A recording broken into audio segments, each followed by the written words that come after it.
బీజేపీలో చేరిన బీబీ పాటిల్ నిన్న జహీరాబాద్ సిట్టింగ్ ఎంపీ భారతీయ జనతా పార్టీలో చేరిండు.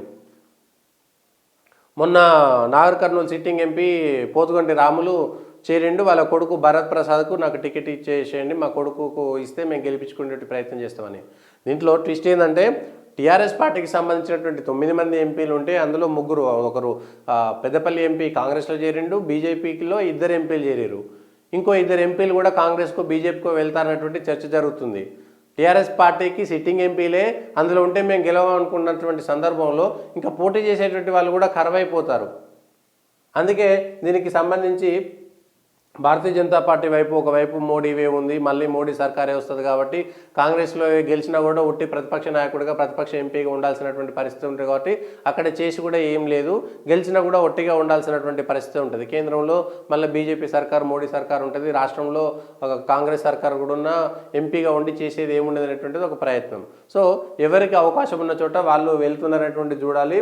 ఒక చర్చ కూడా జరుగుతుంది, వచ్చినటువంటి వాళ్ళను చేర్చుకునేటువంటి దాంట్లో కూడా ఒక చర్చ జరుగుతుంది. ఎవరిని పడితే వాళ్ళని చేర్చుకుంటున్నారు, స్థానికంగా కష్టపడినటువంటి నాయకులకు వాళ్ళకి ఎవరికి ఇన్ఫర్మేషన్ కూడా ఉండటం లేదనేటువంటిది కూడా ఒక చర్చ జరుగుతున్నది.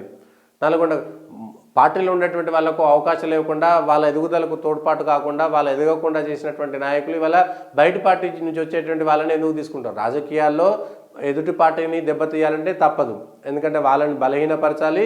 ఈ పార్టీ బలపడాలి అంటే ఖచ్చితంగా ఎదుటి పార్టీని చేయాలి.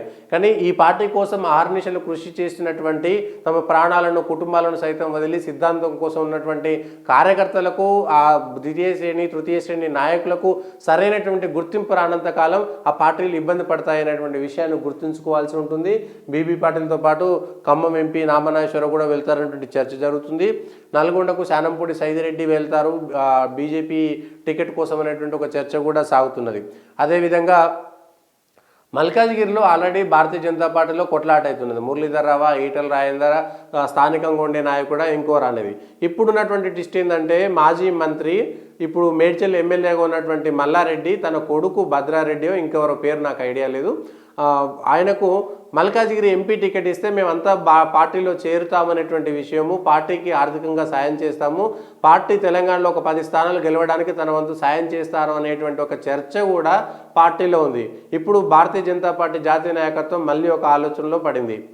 మల్లారెడ్డి కొడుకుని తీసుకోవాలా, మల్లారెడ్డి కొడుకుని తీసుకుంటే మల్కాజ్గిరి ఎమ్మెల్యే, మేడ్చల్ ఎమ్మెల్యేతో పాటు కార్పొరేషన్లు, కార్పొరేటర్లు, కొంతమంది సర్పంచులు, రాష్ట్ర వ్యాప్తంగా తనకు సంబంధించినటువంటి మనుషులందరినీ తీసుకొస్తా అనేటువంటి ఒక ఆఫర్ భారతీయ జనతా పార్టీకి ఇచ్చినట్టుగా మనకు తెలుస్తున్నది.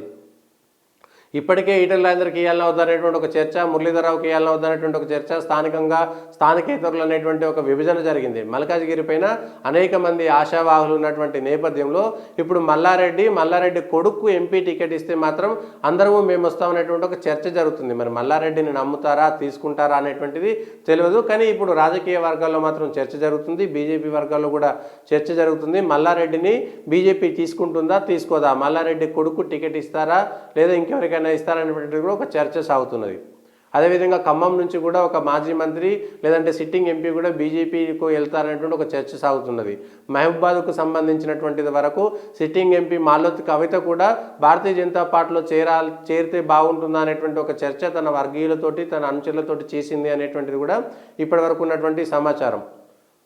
అక్కడ ఉన్నటువంటి మహబూబాద్లో కూడా ఎంపీ బీజేపీ గెలుస్తుందా లేదా, కాంగ్రెస్లో అవకాశం లేదు కాబట్టి కాంగ్రెస్లో అవకాశం లేనటువంటి వాళ్ళు బీజేపీలో అవకాశం లేనటువంటి వాళ్ళు కాంగ్రెస్లోకి వెళ్ళేటువంటి ప్రయత్నం చేస్తున్నారనేటువంటిది నిజం. దీంతో తెలంగాణలో భారతీయ జనతా పార్టీ వర్సెస్ కాంగ్రెస్ అనేటువంటిది వస్తుంది. బీఆర్ఎస్ పరిస్థితి అగమ్య గోచరంగా ఉంటుందనేటువంటిది మాత్రం తెలుస్తుంది. మరి ఎవరెవరు ఉంటారనేటువంటిది చూడాలి. పార్టీలో ఇప్పటికే మెదక్, మల్కాజ్గిరి, జహీరాబాద్కు సంబంధించినటువంటి అంశంలో ఆదిలాబాద్లో కూడా పెండింగ్ ఉంది, మహబూబ్నగర్లో కూడా పోటాపోటీ ఉంది. సీనియర్ నాయకులు మా వర్గం అనేటువంటిది ఒక చర్చ జరుగుతున్నటువంటిది కూడా చూడాలి. మరి ఏం చేస్తారు, ఎట్లా ఉంటుంది అనేటువంటిది చూడాలి.